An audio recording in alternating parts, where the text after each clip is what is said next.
Prologue. The king did not look up when I was brought in.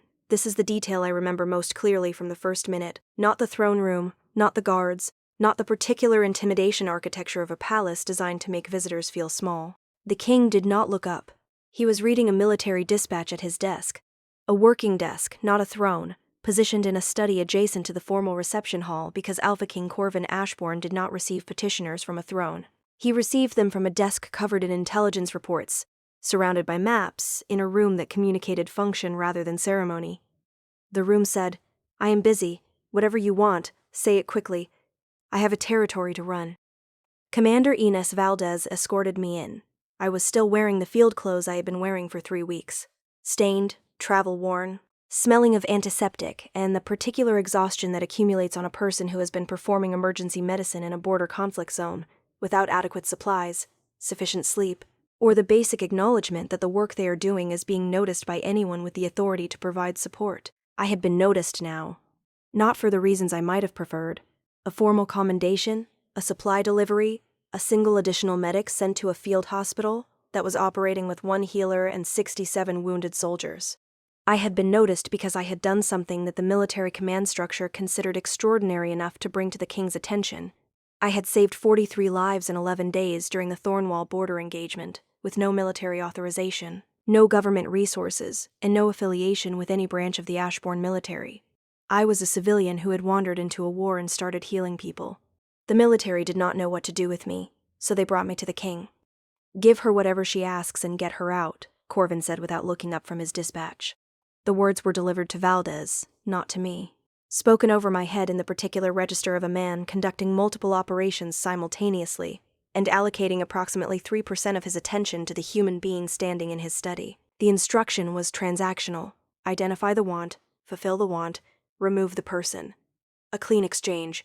The kind of administrative processing that kings performed dozens of times daily, petitioners, complainants, the constant stream of people who approached the crown wanting something and who were managed through the efficient distribution of resources designed to make them go away satisfied.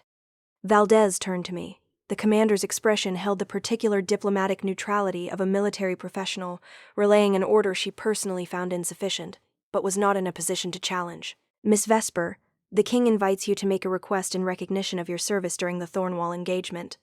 I looked at Valdez, looked at the king, who was still reading his dispatch with the focused indifference of a man who had classified me as a transaction and was waiting for the transaction to complete. And I said, "I do not want anything." The pen stopped, not dramatically. A micro-pause, the specific interruption of a motor function, when the brain receives input that does not match the expected pattern. The pen stopped. The king's eyes remained on the dispatch. But the reading had stopped. The processing had shifted from the document to the woman who had just broken the script that every petitioner in the history of the Ashbourne court had followed. Everyone wanted something. That was the foundational assumption. People approached the crown because they wanted money, titles, land, favors, access, the material and political currencies that power distributed. The assumption was so universal that the king had built an entire administrative system around it. Identify the want, fulfill the want, remove the person. I had no want. The system had no protocol for nothing. And the king, whose 3% attention allocation had just been forcibly increased to 100% by 4 words that his framework could not process, looked up from his dispatch for the first time, looked at me, and froze. "Give her whatever she asks and get her out." She asked for nothing. The pen stopped. The king looked up for the first time. Because everyone wanted something. The system was built on want, and a woman who wanted nothing broke the system in 4 words. Chapter 1.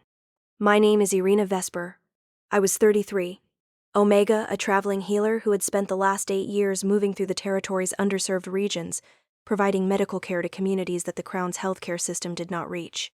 Not because the system was malicious, and centralized healthcare meant hospitals in cities and clinics in large towns, and nothing in the villages and border settlements, where the population was too small and too dispersed to justify the infrastructure investment that a permanent facility required. The gap between the system's reach and the population's need was where I operated. I traveled with a medical kit, a mule named Patience, and the particular stubbornness of a woman who had decided at 25 that the gap was unacceptable, and that waiting for the system to close it was a luxury the people dying inside it could not afford. The Thornwall engagement was not my first conflict zone. I had treated injuries in border skirmishes before, The territory's margins produced periodic violence that the military managed, and that the medical system addressed after the fact, if at all. What made Thornwall different was the scale. 67 wounded soldiers in a field engagement that the military's medical corps could not reach because the supply lines had been cut and the nearest military hospital was 4 days' march from the engagement site. The soldiers were dying, not from their wounds, from the absence of treatment. Wounds that a competent healer could have managed in field conditions were becoming fatal because the field conditions did not include a healer. I was in the area, traveling between border settlements, treating a whooping cough outbreak in a village 12 miles south of the engagement. I heard the fighting, followed the sound, found 67 wounded soldiers, no medical personnel, and a commanding officer named Lieutenant Soren Eriksson, who was 24 years old and trying to apply tourniquets using techniques he had learned from a field manual he was reading upside down in the dark. I set up a field hospital in a barn, not by choice, by the particular, automatic, non-negotiable reflex of a healer encountering wounded people. The reflex did not consult my opinions about military conflict, my political position on the border engagement, or my personal safety assessment. The reflex said, "People are bleeding. You can stop the bleeding. Move." I moved. 11 days. 67 soldiers, 43 survived. 24 died, not from inadequate treatment but from wounds that were beyond field medicine's capacity, regardless of who provided it.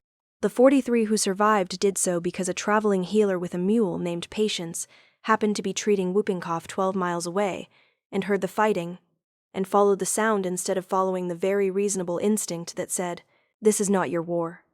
Walk the other direction." I did not follow the reasonable instinct because the reasonable instinct had never governed my life.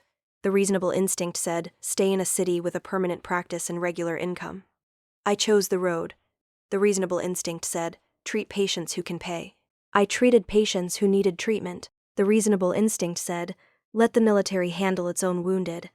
I walked toward the sound of fighting because wounded people do not belong to the institution that deployed them. They belong to whoever can help, and I could help. So I did. For 11 days, with my medical kit and my stubbornness, and the particular, exhausting, unsustainable commitment of a woman who had chosen 8 years ago to be the healthcare system that the system itself could not provide. The military's response to my intervention was institutional confusion. I was not military, had no authorization, had entered a conflict zone without clearance, had treated soldiers without medical certification from the military's healthcare division. My certification was civilian, which was technically valid but procedurally irregular. Lieutenant Eriksson, who was 24 and who had watched me save 43 of his soldiers' lives in conditions that his training manual had not prepared him for, submitted a report that described my intervention in terms that the military command structure found simultaneously admirable and administratively problematic. The solution, bring her to the king, was the institutional equivalent of passing a problem upward because the lower levels could not determine whether I should be rewarded, reprimanded, or both. I was brought to the capital, escorted to the palace, presented to a king who did not look up, and when the king said, "Give her whatever she asks," the whatever assumed a want that did not exist. Because I did not want whatever, I did not want anything. I had not come to the palace seeking reward. I had been brought here by a military bureaucracy that did not know what to do with a woman who had solved a problem the system could not solve, and who, having solved it, wanted only to return to the road and continue solving the next one. 8 years on the road, a mule named Patience, 67 wounded soldiers in a barn. She saved 43 lives in 11 days with a civilian medical kit and no authorization. The military didn't know whether to reward or reprimand her, so they brought her to a king who said, "Give her whatever she asks." She asked for nothing, because wanting was not why she had come, healing was why she had come. And healing does not generate invoices. Chapter 2. The freeze lasted 4 seconds. I counted, not deliberately but because counting was a medical habit, the automatic temporal measurement that healers perform during emergencies to track pulse rates, breathing intervals, the duration of seizures. 4 seconds of the Alpha King of the Ashbourne territories staring at a woman in field clothes who had just told him she wanted nothing, his brain visibly processing the anomaly the way a machine processes an input outside its parameters, with effort, confusion, and the particular grinding sound of gears encountering friction they were not designed for. "Nothing," he repeated. The word emerged as if he were testing it, checking its structural integrity, determining whether it could support the weight of meaning she had placed on it. Nothing. I saved 43 soldiers in a field hospital and you want nothing. I want to go back to work, I said. I have a whooping cough outbreak in a border village that I was treating before your military brought me here. The outbreak is not going to wait while I stand in your study negotiating a reward I did not ask for. The village is 12 miles south of the Thornwall engagement site. It has no physician. The nearest clinic is 60 miles east. The children in that village are coughing blood, and I am standing in a palace talking to a man who has not looked up from his desk since I arrived. With respect, Your Majesty, the whooping cough is more urgent than your administrative processing. Please let me leave. Commander Valdez made a sound that was either a cough or a suppressed laugh. Corvin's expression shifted from frozen to something more complex. The particular recalibration of a man whose authority has just been subordinated not by a political challenge but by a moral one. The woman in field clothes had not challenged his power. She had made his power irrelevant by presenting a context in which children coughing blood outranked a king's administrative convenience. The hierarchy she operated in was not political.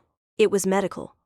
And in the medical hierarchy, a whooping cough outbreak in a border village with no physician was a higher priority than any throne room interaction, regardless of the throne's occupant. You cannot leave, he said. Not as an order, as a statement of logistics. The military escort that brought you here has been reassigned. Transport back to the border takes 3 days. The village you described is in an active conflict zone that requires military clearance for civilian access. I am not trying to prevent you from returning. I am telling you that returning requires arrangements that cannot be made in the next 5 minutes. He set down his pen, sat back in his chair, looked at me, actually looked, the first genuine assessment rather than the transactional glance of a man processing a petitioner. The looking was thorough, clinical, the kind of assessment that military strategists apply to terrain, measuring capacity, identifying features, calculating what the person in front of him was actually made of. Who are you? He asked. Irina Vesper. Traveling healer, 8 years in the underserved territories. I have no permanent address, no institutional affiliation, and no interest in anything this palace contains except a faster route back to a whooping cough outbreak. He studied me for another 3 seconds. Then he said something that Valdez later described as the first spontaneous thing she had heard the king say in 6 years of service. Tell me about the outbreak. I told him, not politely, not with the particular deference that people applied to conversations with kings. I told him the way I would tell any person with the authority to allocate resources, directly, with data, with the specific urgency of a medical professional describing a public health crisis that was escalating because the system responsible for addressing it did not know it existed. I told him about the village, 43 families, predominantly fishing and agricultural, no physician within 60 miles the last government medical visit documented 14 months ago. I told him about the outbreak, 11 confirmed cases, 3 critical, 2 children under 5 whose respiratory function was declining and who would die without intervention within the week. I told him about the systemic failure, the gap between the centralized healthcare model and the dispersed border populations that the model did not serve, the specific documentable, predictable pattern of medical crises in underserved communities that had been recurring for decades because the system measured coverage by facility count rather than population reached. I spoke for 12 minutes, he listened for 12 minutes. Not the performative listening of a king enduring a briefing, the engaged, focused, interrupted by questions listening of a man who was hearing information he needed and had not been receiving through his existing channels. His questions were sharp. How many border villages lack physician access? I estimated 140 in the Northern Territories alone. What is the average response time for a government medical team to reach a border settlement? At current resource levels, between 8 and 21 days. How many traveling healers operate in the gap? To my knowledge, 7, including myself. 7 healers covering 140 underserved villages. He said this flatly, not as a question but as a man hearing a number and recognizing that the number was a catastrophe, expressed in arithmetic. The conversation lasted 47 minutes, not the 3 that he had allocated when he said give her whatever she asks and get her out.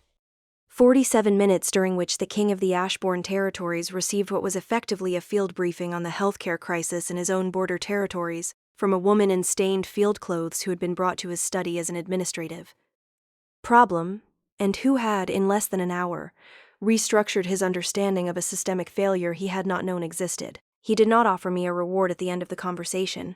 He offered me something I had not asked for because I had not known it was available. A meeting with the Minister of Health the following morning. With Valdez facilitating, with the king present. not to receive a commendation or a purse of gold or any of the transactional rewards his system was designed to dispense, to present the data, to document the gap, to begin the process of closing it.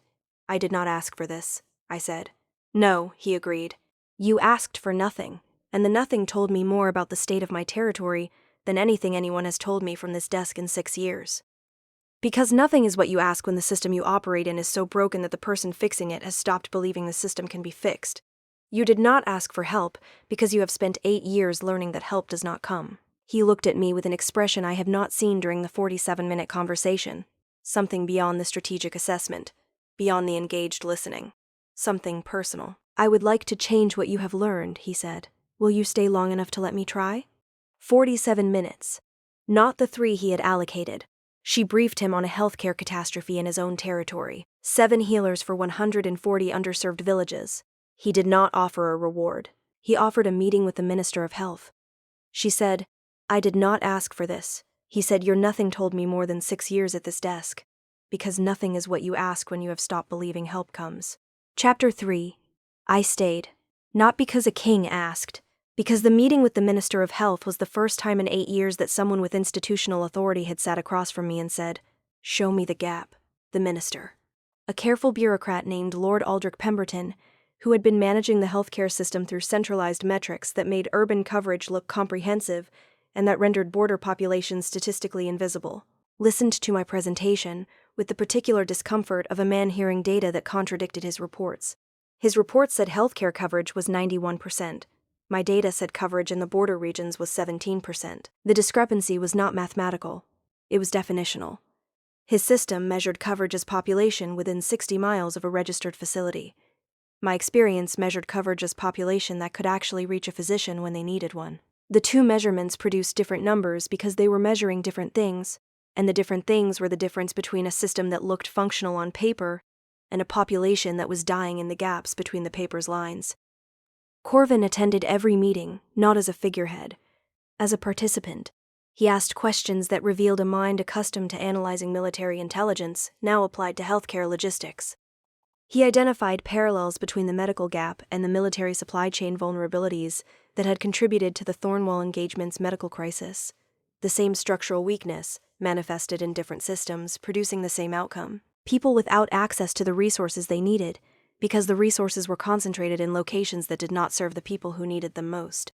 He was, I discovered, a systems thinker. Not a political thinker, a systems thinker. The distinction was critical. Political thinkers managed perceptions. Systems thinkers identified failures. And Corvin, stripped of the dismissive efficiency he had displayed in our first meeting, was an extraordinary systems thinker whose analytical capacity had been applied exclusively to military and political problems, and who was now discovering that healthcare logistics was the same discipline with different inputs.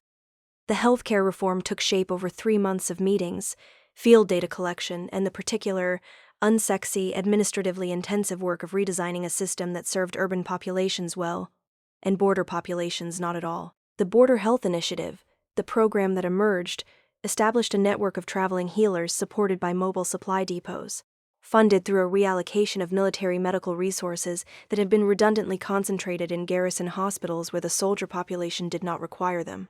The design was mine. The political implementation was Corvin's. The partnership was functional. 2 people whose skills were complementary working on a problem that required both skill sets to solve. And the partnership, over 3 months of shared purpose, became something more. The something more arrived without announcement. The way structural shifts arrive, not through a single dramatic event but through the accumulation of small recognitions.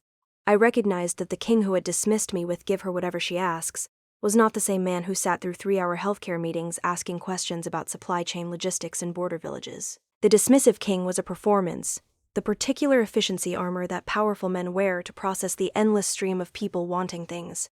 The protective mechanism that prevented every petitioner from accessing the actual person inside the position.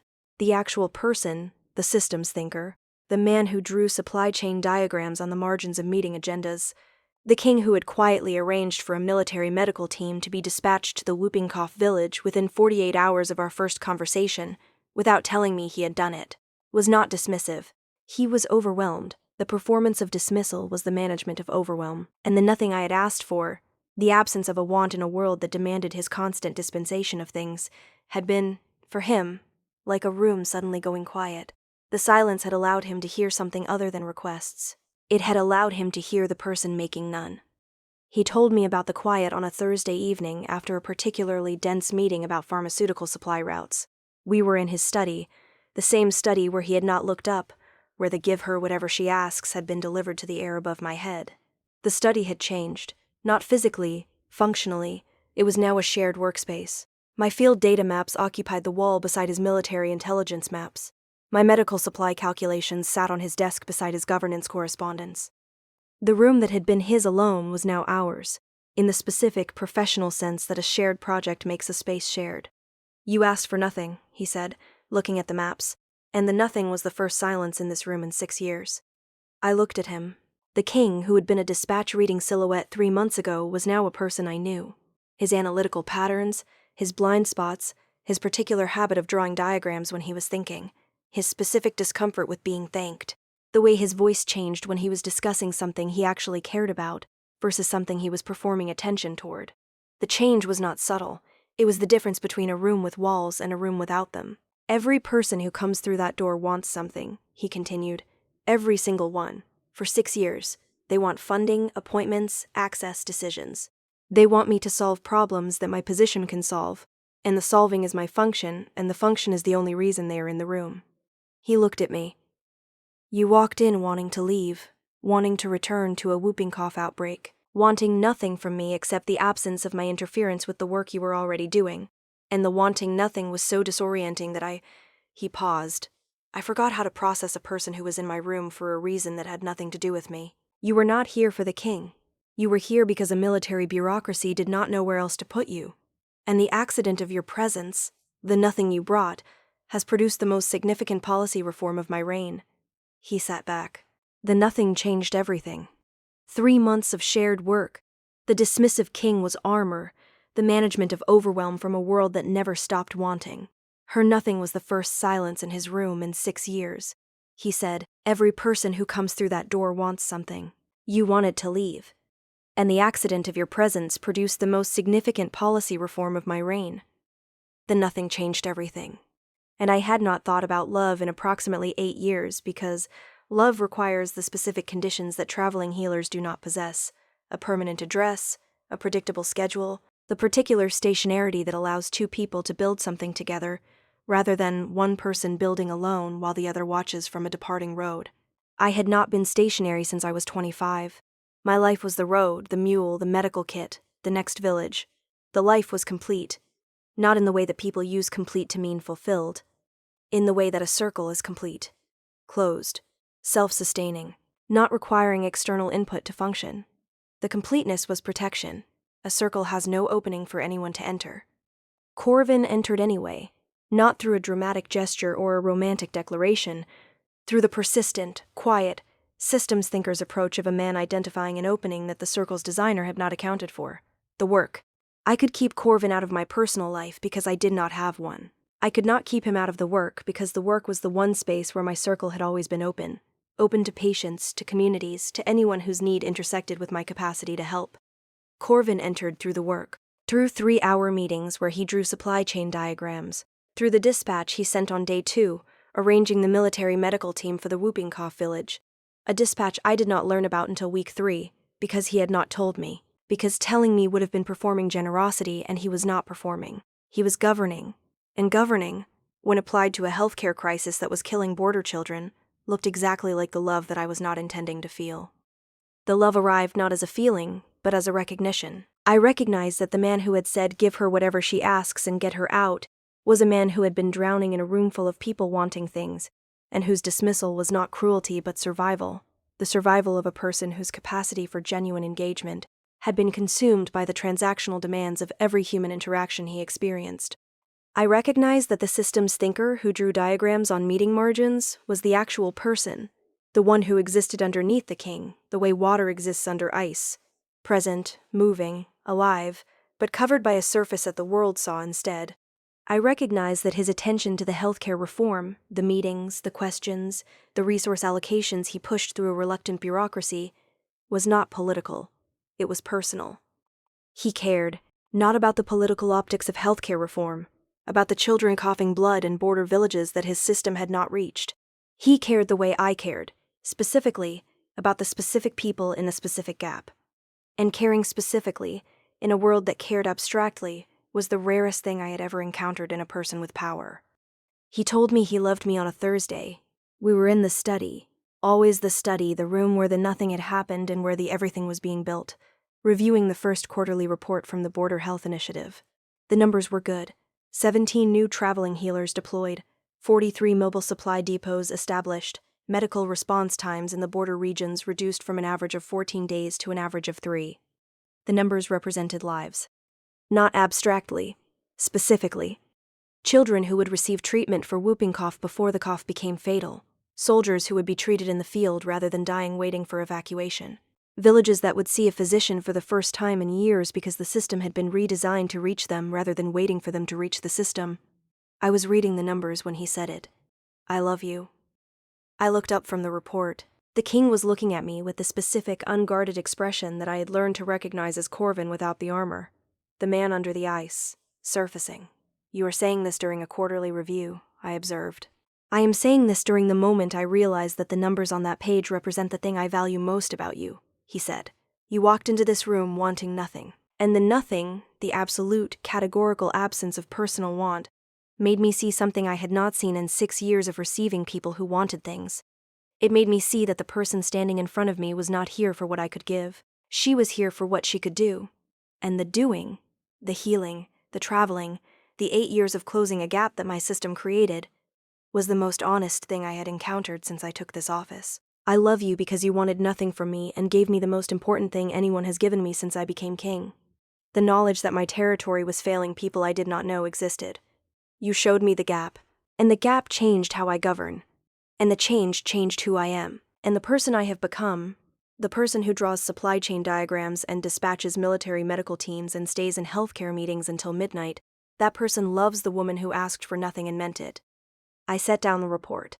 I travel, I said. That is who I am. I move. I do not stay in palaces or capital cities or any fixed location. The road is not a phase I am going through. It is my life. If you love me, you love a person who will leave. Regularly. To treat whooping cough outbreaks and border injuries, and the particular, unglamorous medical emergencies that occur in places your system still does not fully reach, you love a woman with a mule named Patience who will return from the field smelling like antiseptic and exhaustion, and who will track mud through your palace and store medical supplies in your study, and who will never, ever be the kind of partner who is always present because my presence is distributed across 140 villages, and the distribution is not negotiable. He stood from his desk, crossed the study, stood in front of me, close enough that I could see the particular way his eyes changed when he was being Corvin instead of king, the warmth that surfaced when the ice retreated. I love the leaving, he said, because the leaving is the healing, and the healing is who you are, and I would rather love a woman who has gone half the time doing the most important work in my territory than love a woman who is present all the time doing nothing that matters. He paused. Also, the mule can have its own stable. I have arranged this. Patience deserves comfortable accommodation. She has been carrying your medical kit for 8 years. The least a king can do is provide her with adequate hay. I laughed. The first laugh I had produced in the palace, possibly the first laugh I had produced in months, because the road was not funny, and the work was not funny, and the gap was not funny. But a king arranging hay for a mule named Patience was the specific intersection of absurdity and tenderness that my particular sense of humor responded to. The laugh surprised him, surprised me, and the surprise, the mutual, startled, delighted surprise of two people discovering they could make each other laugh, was the moment I understood that my circle was not as closed as I believed, that Corvin had entered not through a gap in the work, but through the gap in the armor that the laugh had briefly opened. And the opening, once made, could not be unmade. The circle was no longer a circle. It was a road with room for two. She said, I travel, the road is my life, the distribution is not negotiable. He said, I love the leaving, because the leaving is the healing. Also, the mule can have its own stable. She laughed, the first laugh in months. The circle she had closed for 8 years opened, and the king who had said get her out was now arranging hay for her mule and calling it the least a king could do. This is the detail that completes the symmetry of our story, a story that began with nothing and that ended with nothing, and whose entire architecture was built on the radical, countercultural premise that the most valuable thing two people can offer each other is the absence of conditions. He did not bring a ring, did not prepare a speech, did not stage a setting or assemble an audience or perform any of the ceremonial requirements that a king's proposal was traditionally expected to include. He found me in the study on a Tuesday morning, packing my medical kit for a 3-week field deployment to the eastern border, and he said, "Marry me." I looked up from the kit. "You are proposing while I am packing to leave." "Yes, with no ring, no ceremony, nothing." He smiled. The smile that I had learned was Corvin without performance. Unstructured, genuine, slightly lopsided because the king's public smile was symmetrical, and the man's private one was not. "Nothing," he confirmed. "Because you taught me that nothing is the most honest offering in a world that performs everything. A ring is a performance. A ceremony is a performance of feelings that do not require performance to be real. I am offering you nothing, because nothing is what you asked for the day we met, and nothing is what changed my life. And nothing, the absence of conditions, the absence of transactional expectation, the absence of any requirement that you be anything other than a traveling healer with a mule who tracks mud through the palace, is what I want to build a marriage on. I do not need you to stay. I need you to come back. The coming back is sufficient. The coming back is everything." I closed the medical kit, looked at this man, the king who had not looked up, who had said get her out, who had frozen at the word nothing, who had listened for 47 minutes, who had dispatched a medical team without telling me, who had drawn supply chain diagrams and stayed in meetings until midnight and arranged a stable for a mule named Patience. The man who was offering me nothing because nothing was the only thing I had ever asked for, and because offering nothing, in a world that measured love in things, was the bravest proposal a king had ever made. "Yes," I said. He blinked. "Just yes? What were you expecting?" He considered. "I was expecting conditions." I smiled. "I have one." He waited. "Come with me. On the next deployment. 3 weeks in the eastern border. Field medicine. No palace, no desk, no military dispatches. Just the road, the kit, the mule, and the villages. Come see what nothing looks like from the inside." His face changed, not the political recalibration she had seen in their first meeting, but the personal transformation of a man being offered something he had not known he wanted. Access to her world, not a visit, an immersion. 3 weeks inside the gap that had produced the nothing that had changed his life. "Yes," he said. The word was immediate. No hesitation, no consultation, no scheduling consideration. The king of the Ashbourne territories said yes to 3 weeks in the field with a traveling healer and a mule named Patience, because the woman he loved had asked him to see her life from the inside, and the asking was, for both of them, the most intimate invitation either had ever made. Epilogue. 3 years later, their son was born in a border village during a deployment. Not by plan, by timing. The timing was genetic, and the genetics were mine, and the baby, like his mother, arrived on his own schedule regardless of institutional preferences. The village midwife delivered him in the house of a fisherman whose daughter I had treated for whooping cough 2 years earlier, and the fisherman's wife made broth, and the fisherman himself stood guard at the door, with the particular protective energy of a man who understood that the woman giving birth in his house had saved his daughter's life and who intended to repay the debt through every means available, including but not limited to physical confrontation with anyone who disturbed her. Corvin was present, sitting on the floor beside me because the house did not have chairs that fit him, holding my hand with the specific, careful grip of a man whose hands were accustomed to signing treaties, and who was now discovering that the most important thing he would ever hold was the hand of a woman in labor in a fisherman's house in a village that his healthcare system had not served until she showed him the gap. We named him Soren, after Lieutenant Erickson, the 24-year-old who had been reading a field manual upside down in the dark when I arrived at the Thornwall engagement, and who had gone on to become the coordinator of the Border Health Initiative's Eastern Division, and who had, through the particular transformation that contact with genuine purpose produces in young people, become one of the most effective public health officers in the territory. The name carried the story, a young soldier holding a manual upside down, a healer who followed the sound of fighting, a barn that became a hospital, and a king who heard the word nothing and froze because nothing was the first honest thing his study had contained in 6 years. The Border Health Initiative expanded every year. By year 3, the Traveling Healer Network included 62 practitioners, no longer 7 but 62, funded, supplied, supported by a system that had been redesigned to reach the people it was supposed to serve, rather than counting the facilities it had built, and declaring the problem solved. The gap was not closed. Gaps of that scale do not close in 3 years, but it was narrower, measurably, documentably, specifically narrower. Children who would have died of treatable conditions in underserved villages were being treated. Soldiers in field engagements were receiving medical care within hours rather than weeks. And the system that had produced the gap, the centralized urban-focused facility counting model that had rendered border populations invisible, had been restructured into something that saw the people it served rather than the buildings it built. I still traveled. 3 deployments per year, each one 3 weeks, each one in the border regions, each one with Patience the mule, who was now 16, and who had been given, Corvin's arrangement, a personal stable attendant and a retirement plan that the palace finance office found administratively unprecedented, but that the king insisted on because Patience had been carrying medical supplies through difficult terrain for 11 years, and deserved institutional recognition for her service. Corvin governed from the palace during my deployments. He also, on 2 of the 3 annual deployments, came with me. The king in the field, sleeping in village houses, eating the border as what it was, not a line on a map, but a place where people lived, and where the gap between what they needed and what they received was the only measure of governance that actually mattered. One evening, sitting in his study, our study, the room where the nothing had happened and where the everything continued to be built, Corvin looked at me across the desk where the quarterly reports and the field data and the supply chain diagrams occupied every surface, and said, "You know what I think about? Tell me, the first day, give her whatever she asks and get her out." I said that.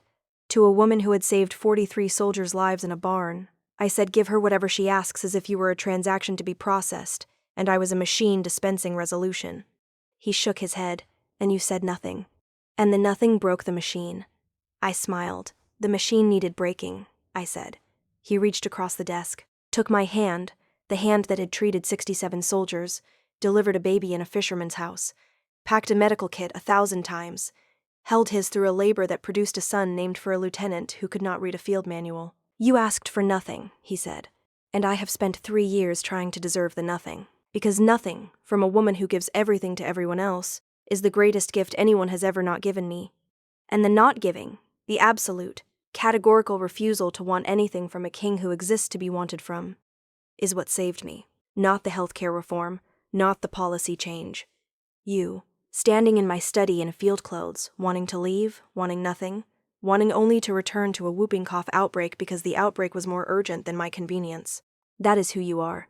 And who you are is the answer to a question I did not know I was asking until you answered it with silence." I squeezed his hand. The study was quiet. The maps on the wall showed a territory whose gaps were narrowing.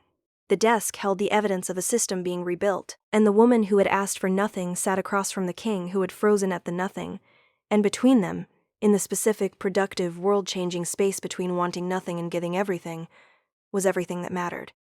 "Give her whatever she asks and get her out," she asked for nothing. He froze. 3 years later, 62 healers served the border. The gap was narrowing. And the king who had tried to process a transaction discovered that the woman who wanted nothing had given him the most important thing anyone ever had, the knowledge that his territory was failing delivered by a person who expected nothing in return. The nothing broke the machine. The machine needed breaking. And what was built in its place was better than anything the machine had ever produced.